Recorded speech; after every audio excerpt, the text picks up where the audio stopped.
कैसे हैं आप? मैं हूं अनिल सेठ और स्वागत है आपका इस radio programme retro not out में, क्योंकि ये बातें पुरानी हैं जो तुमको सुनानी है। चलिए प्रोग्राम का आगाज करते हैं 1980 के आसपास के एक बहुत चर्चित गीत के साथ। और बोल कुछ इस तरीके थे, मेहमानों को सलाम है मेरा। सुनते हैं, लौटते हैं, क्योंकि ढेर सारी बातें करनी है। मेहमानों को सलाम है मेरा, मेहमानों को सलाम है मेरा, नाम जरा बदनाम है मेरा, ये चिकन वरला नाम है मेरा, ये चिकन वरला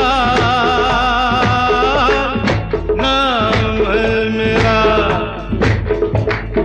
कभी तू अंदर कभी तू बाहर, कभी तू अंदर कभी तू बाहर, अंदर बाहर बाहर अंदर काम है मेरा, ये चिकन वरला नाम है मेरा, ये चिकन वरला नाम है मेरा।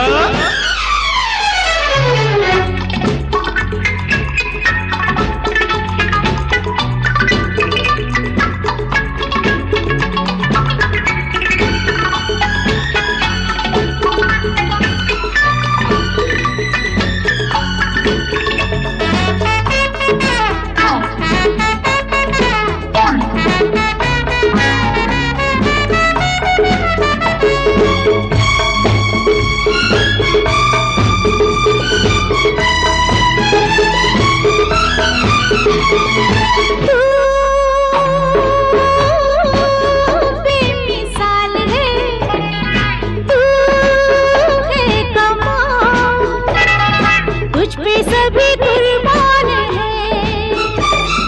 तू बेमिसाल है, तू है कमाल, तुझ पे सभी कुर्बान है। सब जानते हैं मैं कौन हूँ, फिर भी सभी अनजान हैं। अनजानों को सलाम है मेरा, ये चिकन वरला नाम है मेरा, ये चिकन वरला नाम है मेरा।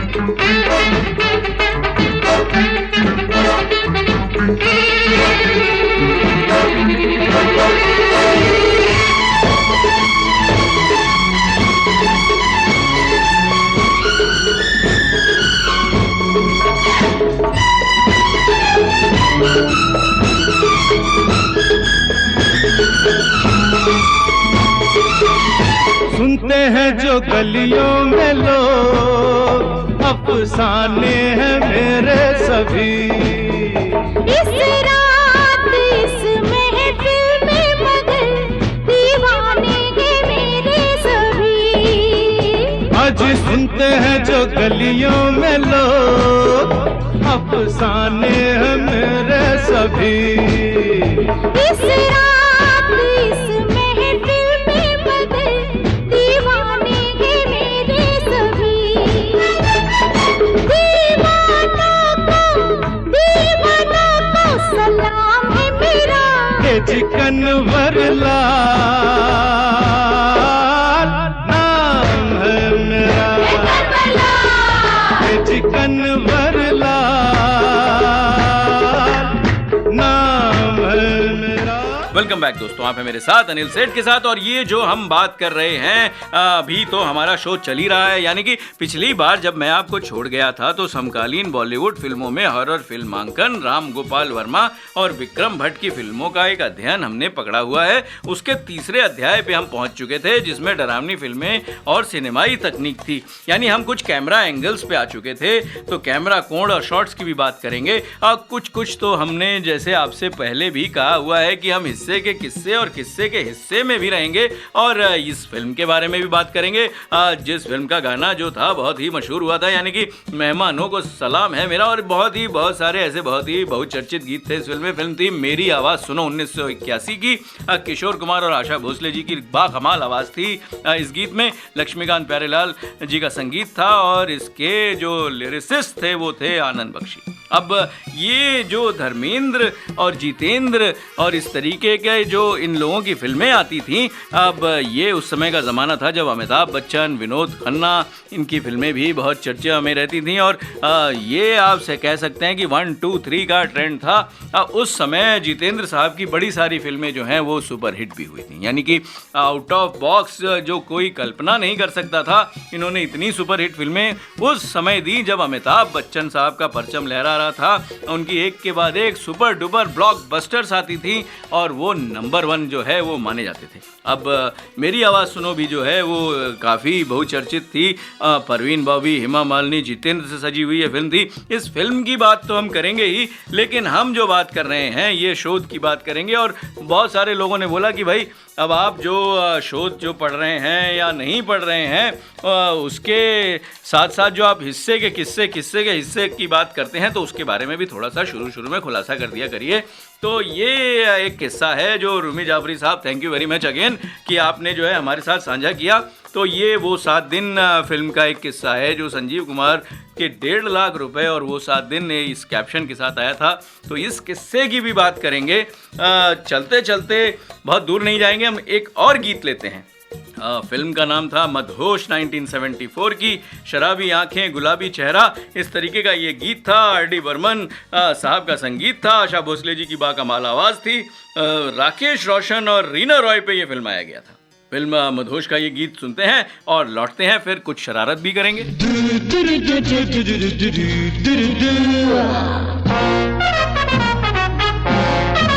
शराबी आंखें गुलाबी चेहरा,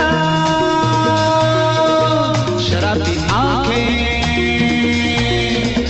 गुलाबी चेहरा, कैसा लगे मेरा दिलवा, दिलवा गुलाबी चेहरा सभी ने देखा नहीं, मगर दिलवा गुलाबी चेहरा।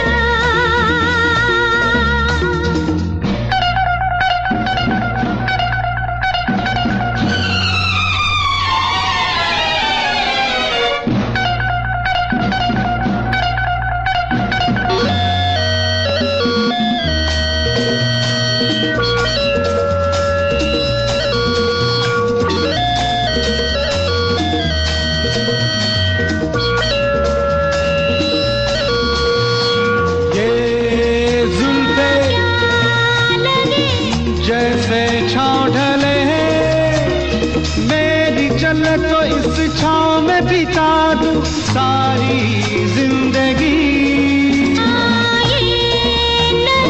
यार का घर यार से अलग दुनिया मेरे घर की होगी और भी।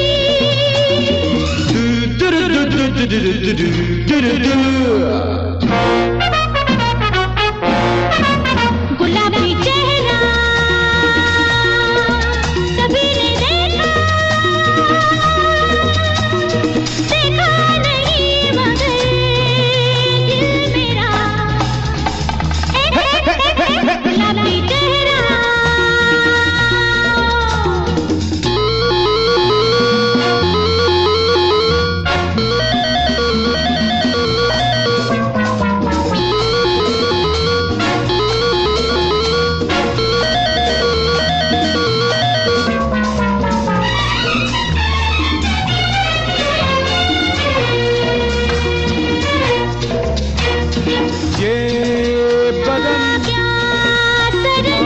क्या कहने, तुमसे मिल तो कुछ याद नहीं आए, चाहत के सिवा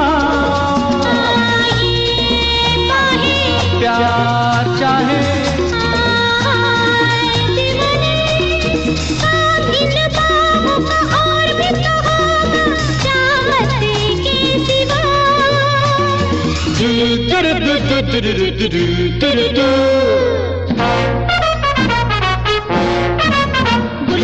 गुलाबी चेहरा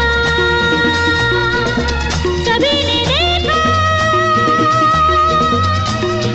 देखा नहीं मगर दिल मेरा, गुलाबी चेहरा।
शराबी आंखें, गुलाबी चेहरा, कैसा लगे मेरा दिलवा। गुलाबी चेहरा सभी ने देखा, देखा नहीं मगर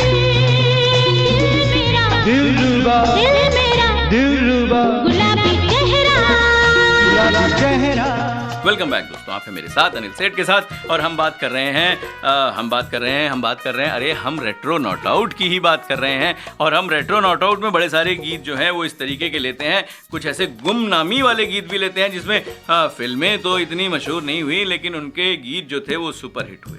अब यहाँ पर जो लोग बैठे हैं वो ये कह रहे हैं कि भाई आप ये जो गीत और संगीत और इस तरीके से मालाएं पिरोते हो तो आप ऐसा करें कि ये शोध कार्य को थोड़ा सा डिले करके शुरू करें, लेकिन आप ये ज़रूर बताएं कि किस्से के हिस्से के किस्से में क्या है। तो थैंक यू रोमी जाफरी साहब। आज का जो किस्सा है वो है 23 जून 1983 को एक फिल्म रिलीज हुई थी जिसने फिल्म इंडस्ट्री को एक बहुत बड़ा और अच्छा मेहनती सुपरस्टार दिया।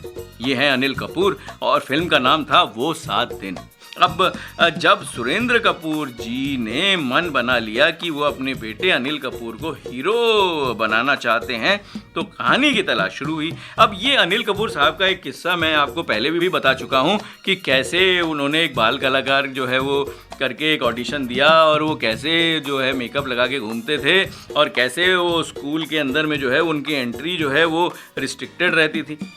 अब ये विरोधाभास भी हो सकता है कि भाई नहीं भी रहती होगी। अब हमें जो है वो किस्से सुनाने में और आपको किस्से सुनने में लगता है काफ़ी इंटरेस्ट आ रहा है, क्योंकि बड़े सारे मैसेज मिलते हैं कि ये कहाँ से ढूंढते हो, कहाँ से लाते हो। अब मैंने तो भाई बड़ा थैंक यू रूमी जाफरी साहब को लिख भी दिया है। और जब सुरेंद्र कपूर जी ने मन बना लिया कि वो अपने बेटे अनिल कपूर को हीरो बनाना चाहते हैं तो कहानी की तलाश शुरू हुई। बोनी कपूर और अनिल कपूर ने एक कहानी पसंद कर ली और उस पर भी काम शुरू हो गया।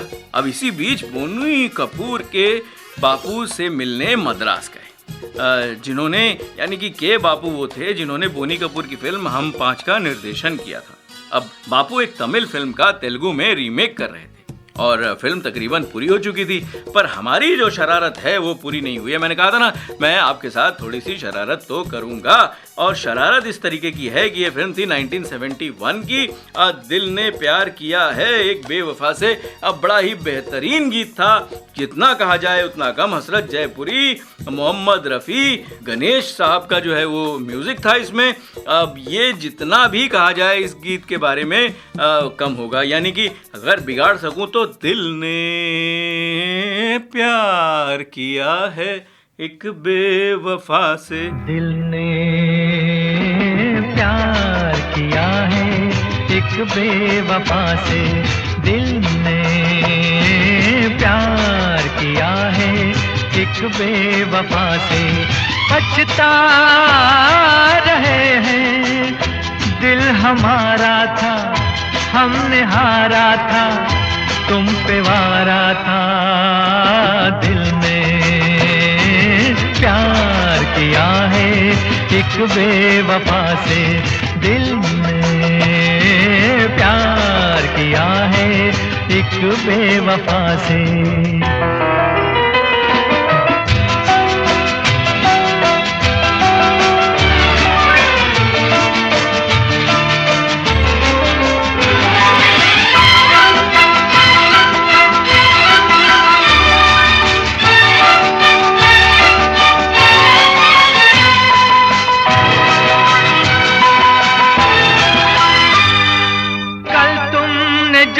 हमसे वादे किए थे, कहाँ है कहाँ है कहाँ है वो वादे।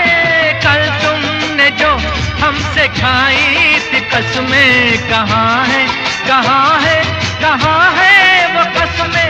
न इतराइए न मुस्काइए, शर्माइए, दिल हमारा था, हमने हारा था, तुम पे वारा था। दिल ने प्यार किया है एक बेवफा से। दिल ने प्यार किया है एक बेवफा से।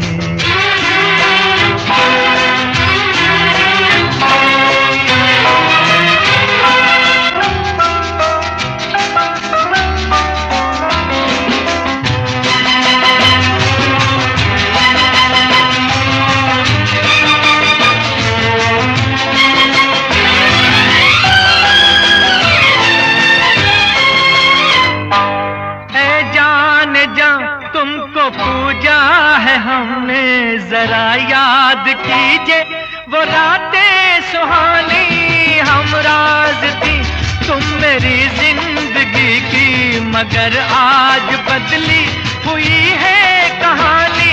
ये क्या हो गया, ये क्यों हो गया, समझ ना सका। दिल हमारा था, हमने हारा था, तुम पे वारा था। दिल ने प्यार किया है एक बेवफा से। दिल ने प्यार किया है एक बेवफा से।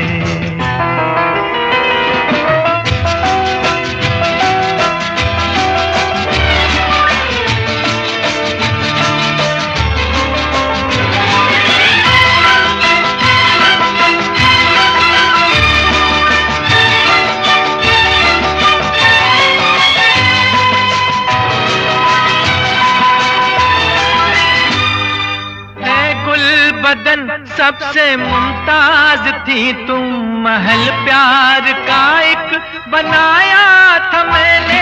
ये किसकी नजर से जला आशियाना, बड़े नाज से घर सजाया था मैंने। लुटी जिंदगी मिटी बंदगी, मिली बेकसी, दिल हमारा था, हमने हारा था, तुम पे वारा था। दिल ने प्यार किया है एक बेवफा से।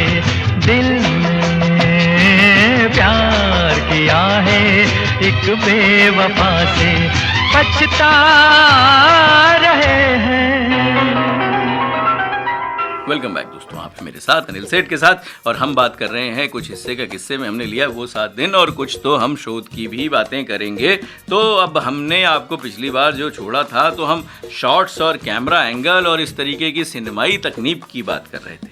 अब कैमरा कोण और शॉट्स जो है वो क्लोजअप शॉट्स में यानी कि हॉरर फिल्में मुख्य रूप से क्लोजअप शॉट का उपयोग करती हैं क्योंकि ये माहौल बनाती हैं और यह दर्शकों के डर को बढ़ाती है क्योंकि यह पात्रों के चेहरे के भाव दिखाती है। अब ये बड़ा ज़रूरी होता है कि जब आपको इस तरीके से हॉरर फिल्मों में जो है वो अगर क्लोजअप दिखाएं और उनका जो भाव दिखाएं तो आपको भी उस तरीके की कहते हैं ना सरसरी या सनसनाहट जो है वो महसूस होने लग जाती है। अब गिलार्ड नामक एक सिद्धांतकार का मानना था कि त्रासदी के लिए क्लोजअप शॉट्स का आविष्कार किया जाए। अब उनका मानना है कि क्लोजअप एक भावना को प्रकट करता है और यह जोर प्रकट करता है ऐसे जैसे बहुत ज़ोर से कुछ जैसे पैदा होता है, इस तरीके की वो भावनाएं पैदा होती हैं। ये उनके अपने विचार थे, कुछ अलग तरीके से जो हम कह सकते हैं सिद्धांतकार हैं तो लिख सकते हैं। हालांकि हॉरर फिल्में अक्सर चरम क्लोजअप शॉट्स का उपयोग करती हैं और साथ ही शॉट में नाटकीय प्रभाव जोड़ती हैं।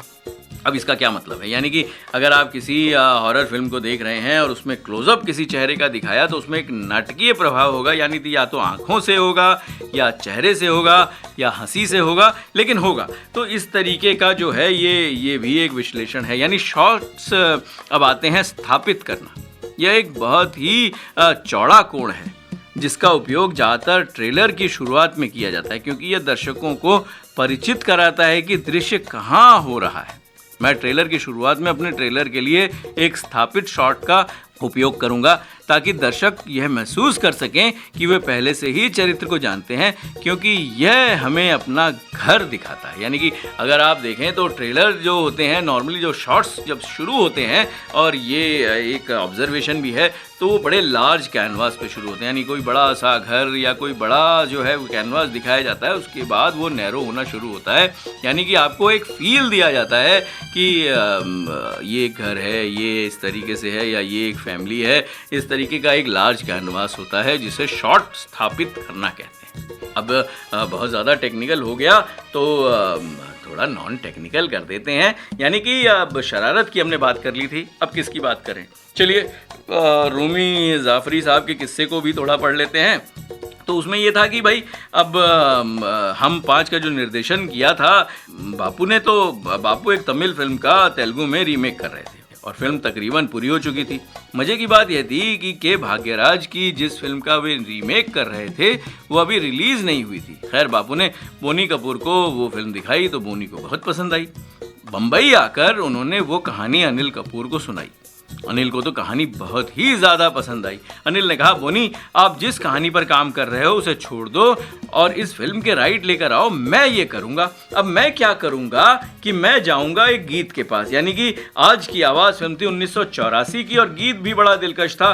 दिल ही दिल में ले लिया दिल मेहरबानी आपकी। महेंद्र कपूर साहब की दिलकश आवाज़ है, इसको सुनते हैं और लौटते हैं हॉरर की दुनिया में।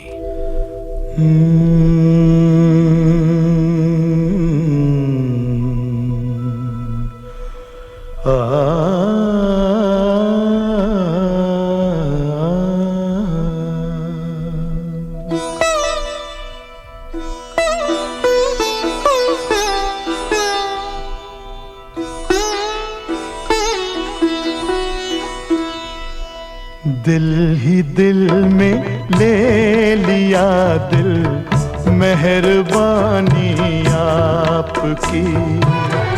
दिल ही दिल में ले लिया दिल मेहरबानी आपकी। दिल ये इस काबिल कहाँ है कदरदानी आपकी। दिल ही दिल में ले लिया दिल मेहरबानी आपकी।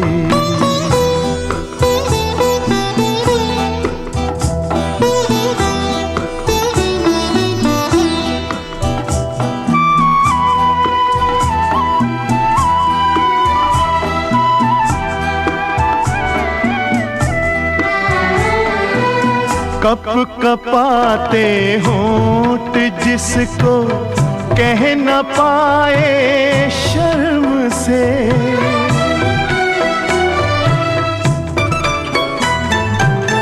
कप कपाते होंठ जिसको कह न पाए शर्म से, झुकती आँखों ने सुना दी, झुकती आँखों ने सुना दी वो कहानी आपकी, दिल ही दिल में ले लिया दिल, मेहरबानी आपकी।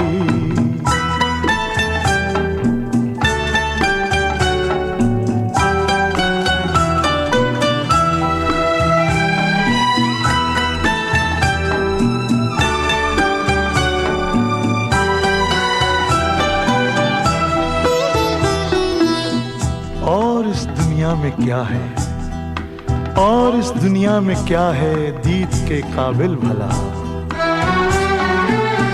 और इस दुनिया में क्या है दीद के काबिल भला।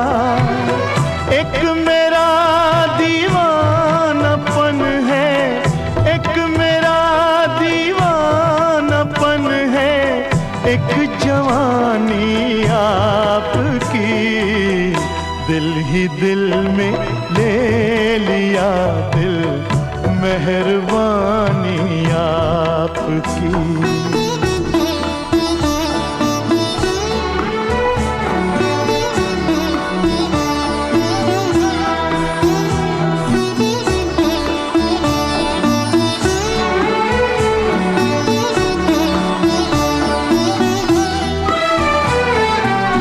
अपने दिल को क्यों न चाहूं जिसने चाहा आपको,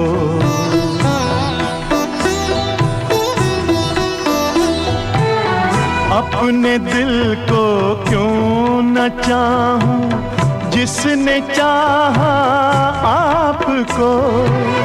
अब तो मेरा दिल भी है, अब तो मेरा दिल भी है, जैसे निशानी आपकी, दिल ही दिल में ले लिया दिल, मेहरबानी आपकी। दिल ये इस काबिल कहाँ है कदरदानी आपकी, दिल ही दिल में ले लिया दिल, मेहरबानी आपकी। वेलकम बैक दोस्तों, आप हैं मेरे साथ अनिल सेठ के साथ और हम हैं मानव रचना रेडियो 107.8 FM पर और मेरा नंबर है 8010781078। ऐसे तो बहुत नंबर हैं पर ये जो ऐसा नंबर है जिसमें आपका बड़ा प्यार और दुलार मिलता है और ये बातें भी पुरानी हैं और तुमको ही सुनानी है। और मैंने तो आपको नमस्कार भी कर दिया और कैसे हैं आप भी बोल दिया था, लेकिन मुझे जो है वो आपसे बड़ी ही शिकायत है। आप जो है वो मुझे ज़्यादातर ये बताते हैं कि भाई आप 90s के गाने लीजिए, सड़क के गाने लीजिए, बड़ी और भी बहुत अच्छी फिल्में थीं उस समय, अनुराधा पौडवाल, नदीम श्रवण, इनका जो म्यूज़िक था उनके गाने लीजिए। पर बहरहाल मुझे जो है वो 89, 90 से आगे जाने की जो है वो पाबंदी है और मैं इसमें परमिशन में भी नहीं जा सकता। तो मैं क्या करता हूँ कि करीब करीब 60 के कभी कुछ गाने ले लेता हूँ, 70 के गाने और 80 के गाने जो कि हमारे रेट्रो हैं उनको ज़रूर लेता हूँ। लेकिन क्या करते हैं कि अनिल कपूर साहब ने जब जो ये स्क्रिप्ट जो है वो सुनी तो उन्होंने कहा कि भाई बोनी, जो तुम पुरानी कहानी लिख रहे हो उसको छोड़ो, अब इस फिल्म के राइट्स लेकर आओ, मैं यही करूँगा। अब ये जानने की बात है कि के भाग्यराज की जिस फिल्म का वो रीमेक कर रहे थे बापू, वो भी रिलीज़ नहीं हुई थी। ये फिल्म भी जो है वो, जो ये फिल्म एक तमिल फिल्म का तेलुगु में जो रीमेक बना रहे थे वो भी जो है वो अभी अंडर प्रोडक्शन ही थी। तो बोनी कपूर चेन्नई उस समय, यानी कि जो मद्रास कहा जाता था, तो हम मद्रास ही बोलेंगे कि हम तो उसी समय में वापस गए हैं। तो प्रोड्यूसर ने वहाँ गए तो प्रोड्यूसर ने 1.25 लाख रुपए मांग लिए, जो उस समय के हिसाब से बहुत बड़ी राशि थी। क्योंकि हम 5 के राइट्स बोनी कपूर ने 30 से 35 हज़ार में ही लिए थे। इतनी बड़ी राशि सुनकर उनको लगा कि अब वो ये राइट्स नहीं खरीद सकते और इस ख्याल से वो उदास हो गए और उनकी शक्ल उतर गई। वो जिस स्टूडियो में थे वहाँ संजीव कुमार बी नागी रेड्डी की फिल्म श्रीमान श्रीमती की शूटिंग कर रहे थे। अब ये श्रीमान श्रीमती जो है ये भी जो है 1981 के आसपास की फिल्म थी और ये भी बड़ी मज़ेदार फिल्म थी। इसमें बड़े घरेलू जो है वो संवाद थे और जो घरेलू विषय इसमें उठाए थे, जो राखी और संजीव कुमार का जो किरदार था इस फिल्म में श्रीमान श्रीमती में, वो भी बड़ा बाकमाल था। बड़ी मैंने बचपन में अपनी ये फिल्म देखी थी और मुझे याद है ये फिल्म मुझे जो मैंने देखी थी वो रीगल सिनेमा हॉल हुआ करता था नई दिल्ली में कनॉट प्लेस पर। बहुत ही बहुचर्चित सिनेमा हॉल था जहाँ पर बड़ी सारी फिल्मों के प्रीमियर होते थे। उसमें मुझे एक फिल्म का प्रीमियर याद है जो सत्यम शिवम सुंदरम, और बड़ी सारी फिल्में थीं जैसे दोस्ताना हो गई। अब उस समय की बात बता रहा हूँ। तो ये एक आइकॉन जिसको कहते हैं सिनेमा हॉल था, थिएटर था। अब रीगल की बात बाद में कभी करेंगे, ऐसे तो बहुत सारे हैं, डिलाइट है, प्लाजा है, ओडियन है जिसकी बातें हम कर सकते हैं, उपहार है, हादसे की भी बात कर सकते हैं। और उसके आसपास भी बड़े सारे सिनेमा हॉल थे, जैसे कमल सिनेमा हॉल था जो बंद हो गया था, उसका भी एक इतिहास है। फिर सावित्री था। अब इन सब की बातें हम करेंगे कि सिंगल स्क्रीन जो है वो क्यों क्लोज हुए थे, क्या थे। बहरहाल हम जाते हैं श्रीमान श्रीमती को एक तरफ रखते हैं और एक फिल्म आई थी 1986 में, बड़ी ही मधुर फिल्म थी। फिल्म का नाम था दहलीज और महेंद्र कपूर और भूपिंदर के बाकमाल आवाज़ में म्यूज़िक दिया था रवि ने और लिरिसिस्ट थे हसन कमाल। जैकी श्रॉफ और मीनाक्षी शेषाद्री, राज बब्बर से सजी ये फिल्म थी। बड़ी ही दिलकश और बड़ी ही जिसको कहते हैं भावना युक्त फिल्म थी और बड़ा ही जो है मदहोश करने वाला गीत था। एक अधूरी मुलाकात हुई थी, इस तरीके के कुछ बोल थे। अब बिगाड़ूंगा नहीं, आप इस गीत को सुनिए और फिर लौटते हैं वापस। किस्से में जाएंगे, हॉरर में जाएंगे, किस्से में जाएंगे। चलिए मैं सोचता हूँ, तौलता हूँ, गीत सुनिए, लौटिए।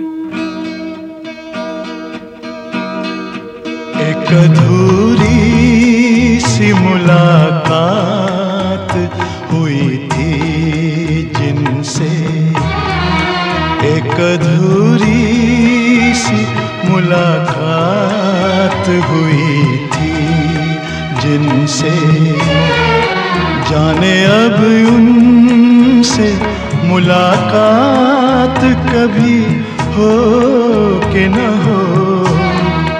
एक अधूरी सी मुलाकात हुई थी जिनसे।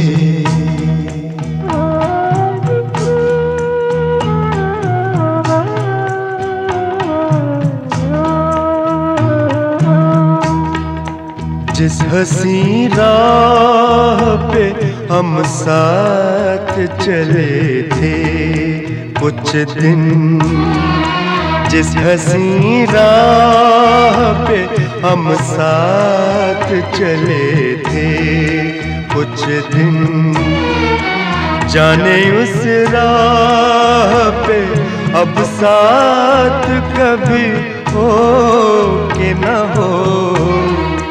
जिस हसी राह पे हम साथ चले थे कुछ दिन,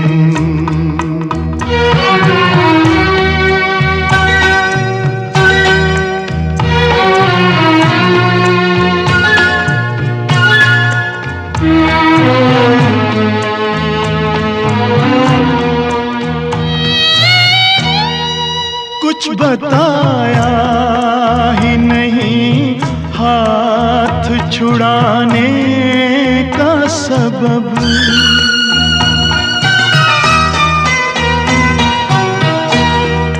कुछ बताया ही नहीं हाथ छुड़ाने का सबब, फिर न आने का सबब, रूठ के जाने का सबब।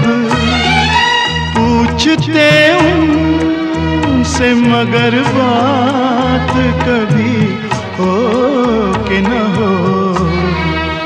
एक अधूरी सी मुलाकात हुई थी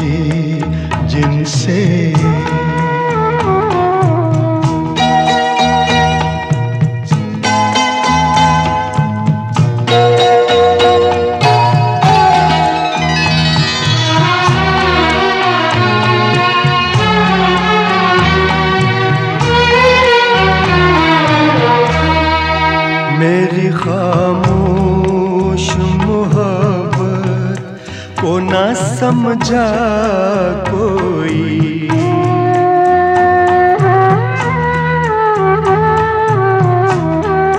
मेरी खामोश मोहब्बत को ना समझा कोई।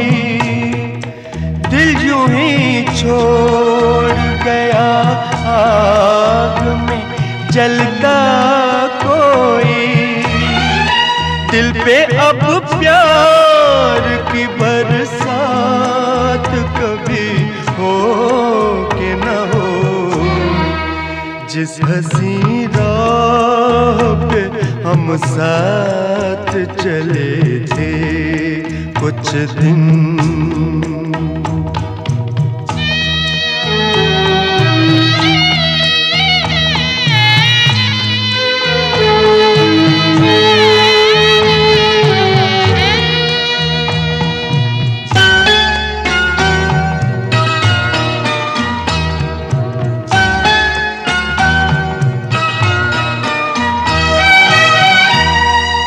जिंदगी को किसी चेहरे का उजाला न मिला।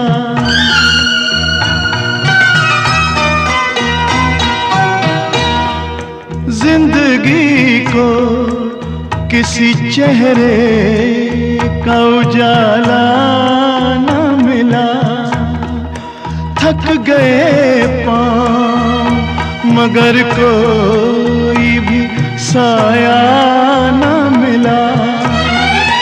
उनकी जुल्फों के तले रात कभी हो कि न हो।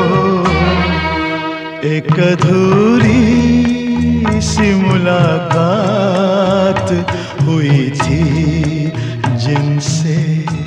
वेलकम बैक दोस्तों, आप हैं मेरे साथ अनिल सेठ के साथ और हम हिस्से का हिस्सा और हॉरर की बात कर रहे हैं। और हमने जैसे आपको कहा था अब हम चलेंगे हॉरर पे। हमने बात कर ली थी शॉट स्थापित करना, यानी कि एक जो कोण होता है उससे कैसे आता है और ट्रेलर का क्या मतलब था। और ये कि जैसे घर दिखाया जाता है तो जो ट्रेलर होता है वो एक पूर्ण तरीके से पहले एक बड़ा ही पैनोरामिक शॉट के साथ शुरू होता है और फिर वो जो है वो अपने कहानी की तरफ कंसीव करता है। किस तरीके से करता है सेम तरीके से ये शॉट्स स्थापित करना एक विधि है।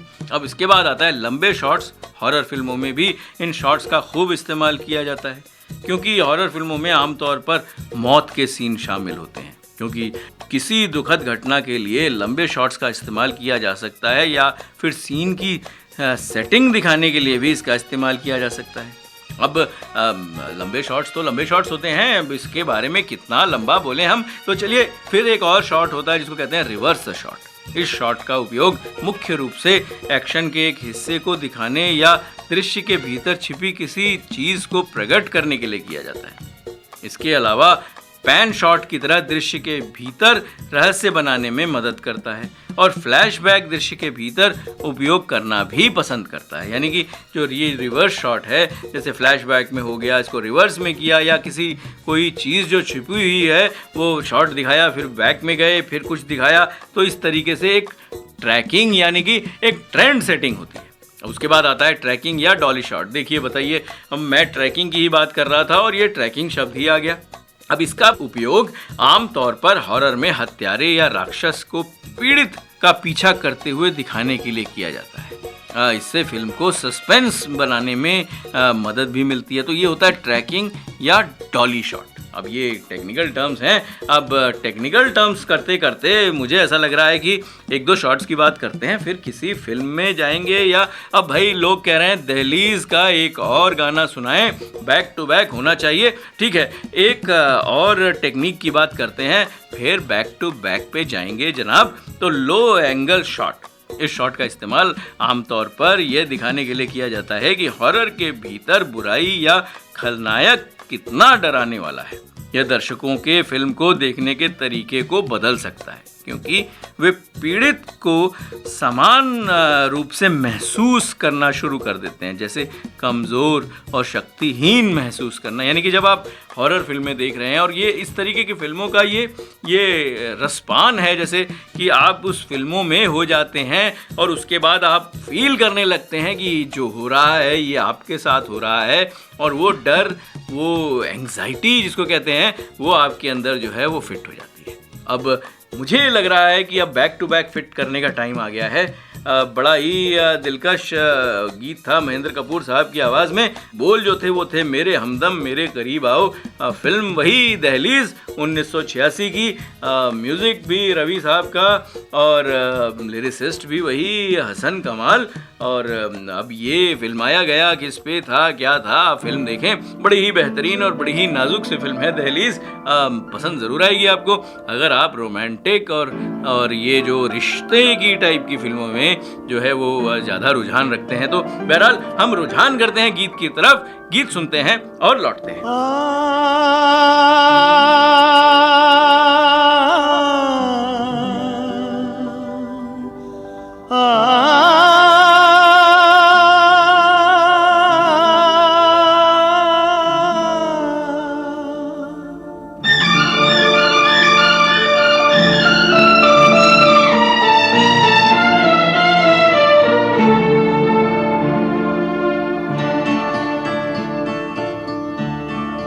मेरे हमदम मेरे करीब आओ, मेरे नगमे तुम्हें बुलाते हैं।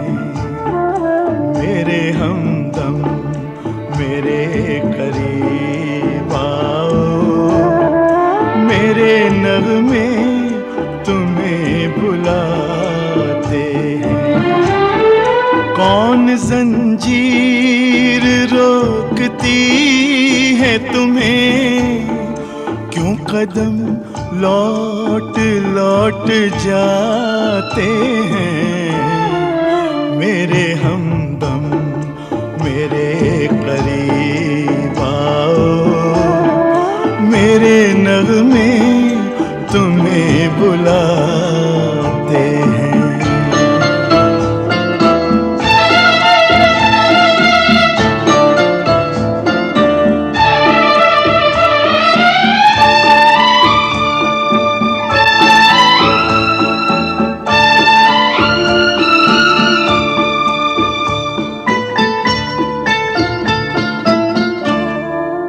इश्क को जुर्म क्यों समझती हो, प्यार करना कोई खता तो नहीं।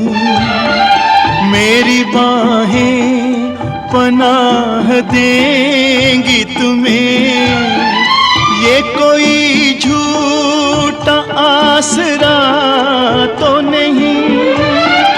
पहरे जज्बात पर लगे जितने, उतने तूफान सर उठाते हैं। मेरे हमदम मेरे करीब आओ, मेरे नगमे तुम्हें बुलाते हैं।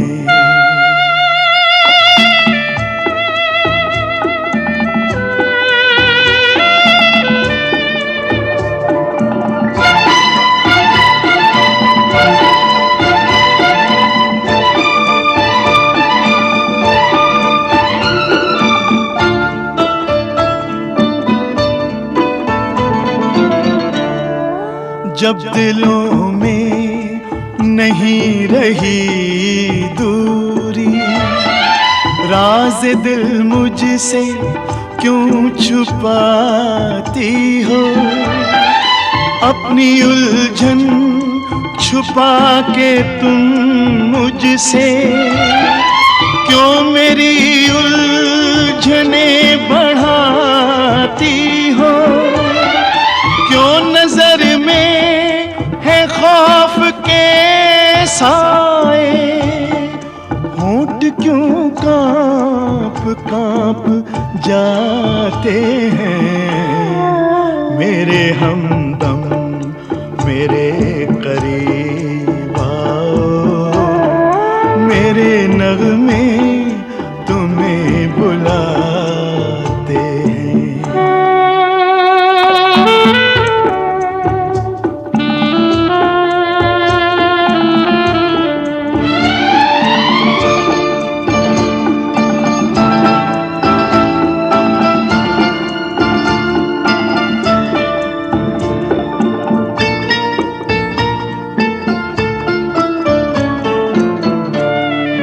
तुमको दुनिया से डर जो लगता है, सबसे छुप कर मेरी नजर में रहो। दिल तुम्हारे लिए सजाया है, दिल में आ जाओ, अपने घर में रहो। बंदिशें सारी तोड़ देते हैं, प्यार में दिल जो डूब जाते हैं। मेरे हमदम मेरे करीब आओ, मेरे नगमे तुम्हें बुलाते हैं। कौन जंजीर रोकती है तुम्हें, क्यों कदम लौट लौट जाते हैं। मेरे हमदम मेरे करीब आओ, मेरे नगमे तुम्हें बुलाते हैं। वेलकम बैक दोस्तों, आप हैं मेरे साथ अनिल सेठ के साथ। हम हैं मानव रचना रेडियो 107.8 FM पर, फील गुड फील लाइव। और हम जो है वो बात कर रहे हैं, कुछ हॉरर शॉट्स की भी बात कर रहे हैं। यानी कि ये जो मेरे हाथ में शोध है जो कहता है समकालीन बॉलीवुड फिल्मों में हॉरर फिल्मांकन, राम गोपाल वर्मा और विक्रम भट्ट की फिल्मों का एक अध्ययन। तो इसमें हम जो है वो तकनीकें देख रहे हैं और उसके बाद हम कुछ हिस्से का किस्सा, किस्से के हिस्से की भी बात कर रहे हैं। तो अब चलो, मैंने आपको कुछ ऐसा बताया था कि बोनी कपूर मद्रास गए, प्रोड्यूसर ने 1.25 लाख रुपए की डिमांड करी। हम 5 के राइट्स तो बोनी कपूर साहब ने 30-35 हज़ार में ही लिए थे। इतनी बड़ी राशि सुनकर उनको लगा कि ये राइट्स तो खरीद नहीं पाएंगे। तभी उन्होंने देखा कि जिस स्टूडियो में हुए थे वहाँ संजीव कुमार बी नागी रेड्डी की फिल्म श्रीमान श्रीमती की शूटिंग कर रहे थे। हमने श्रीमान श्रीमती के बारे में भी बात की और आपने देखी भी होगी। बहरहाल हम उस फिल्म को नहीं छुएंगे। पैकअप के बाद संजीव कुमार ने बोनी से कहा कि मैं होटल तुम्हारी गाड़ी में चलूँगा। अब बोनी कपूर ने बापू की कार ली थी जो वो खुद चला रहे थे। रास्ते भर खामोशी रही। होटल पहुंचकर संजीव कुमार ने बोनी से पूछा, बोनी, मैं स्टूडियो से गौर से देख रहा था, तेरे चेहरे पर वो रौनक, वो एनर्जी जो हमेशा रहती है, आज गायब है। अब ये आपको बता दें कि संजीव कुमार जी ने जो है हम 5 में बेहतरीन अभिनय किया था। हम 5 एक ऐसी फिल्म थी जिसमें आप ये मान सकते हैं कि 5 पांडव और कृष्ण का जो कैरेक्टराइजेशन था, जो कैरेक्टर था, वो संजीव कुमार साहब ने बड़ा कमाल जो है वो ये तो नहीं कहेंगे कि वो महाभारत थी, लेकिन हाँ उस तरीके से जो है वो चित्रित किया था। बहुत ही अच्छी और अपने आप में एक मील का पत्थर फिल्म थी। इसके बारे में तो कहीं और बात करेंगे। बहरहाल जब ये हुआ कि ये मैं आपको वो रिलेशन बता रहा हूँ कि ये रिलेशन क्या था और कैसे हुआ। अब रिलेशन की अगर मैं बात करूँ तो उन्होंने पूछा कि बोनी, मैं स्टूडियो से गौर से देख रहा हूँ, तेरे चेहरे पर वो रौनक, वो एनर्जी जो हमेशा रहती है, आज गायब है।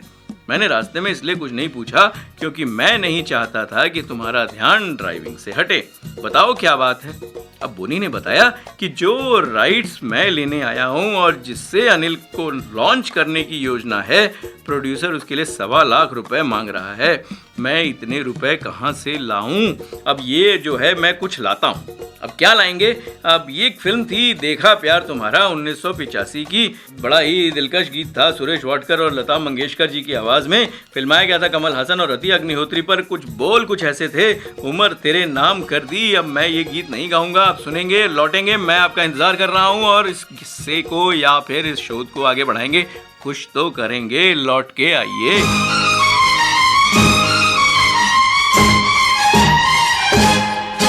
हो तेरे नाम नाम कर दी, उम्र तेरे नाम कर दी। गम दे या दे खुशी तेरी मर्जी हो, उम्र तेरे नाम कर दी। गम दे या दे खुशी तेरी मर्जी हो, तेरी मर्जी हो, तेरी मर्जी, तेरी मर्जी हो, तेरी मर्जी।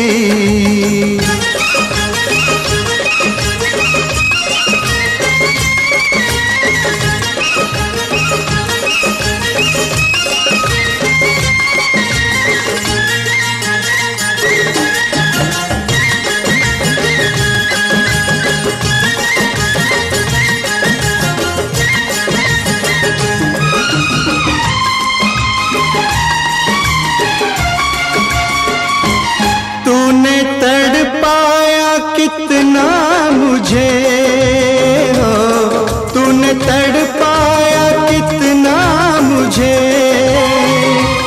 मैंने तो कुछ ना शिकवा किया, मैंने छेड़ा जरा प्यार में, आंखों से आंसू छलका दिया। आंसू दे या दे हंसी तेरी मर्जी हो, तेरे नाम ये सुबह शाम कर दी। गम दे या दे खुशी तेरी मर्जी हो, उम्र तेरे नाम कर दी। गम दे या दे खुशी तेरी मर्जी हो, तेरी मर्जी हो, तेरी मर्जी।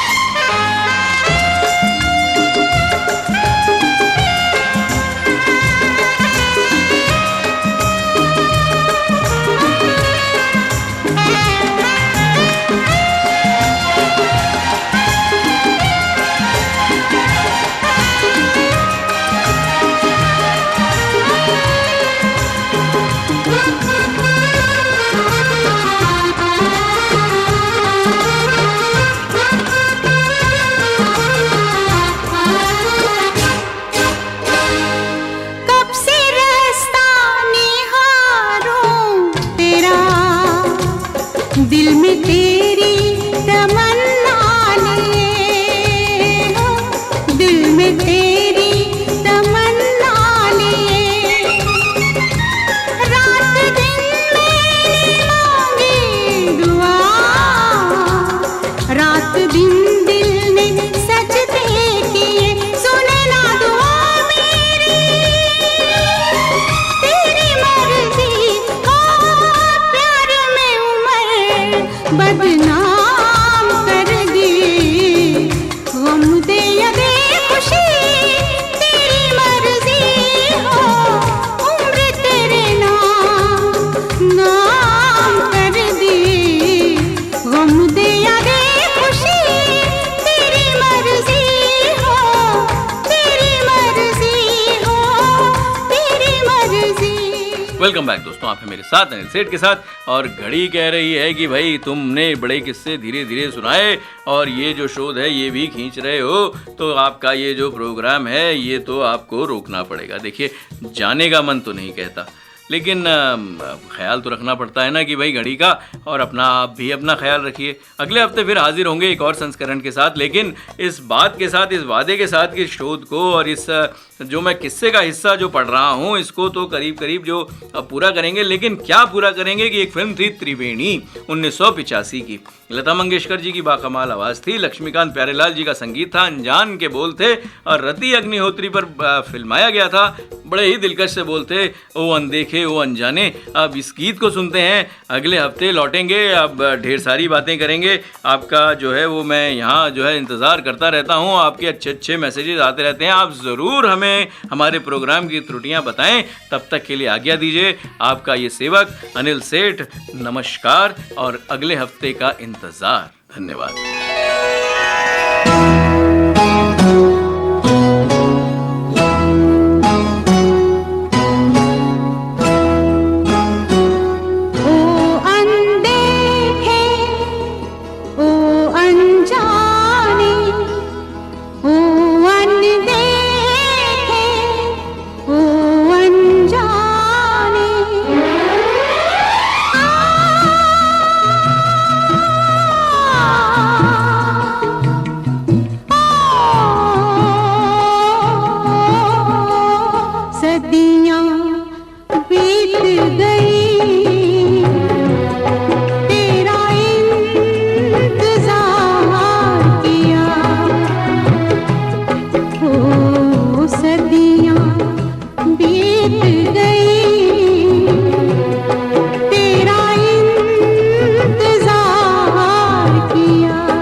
विसार दिया सदियां।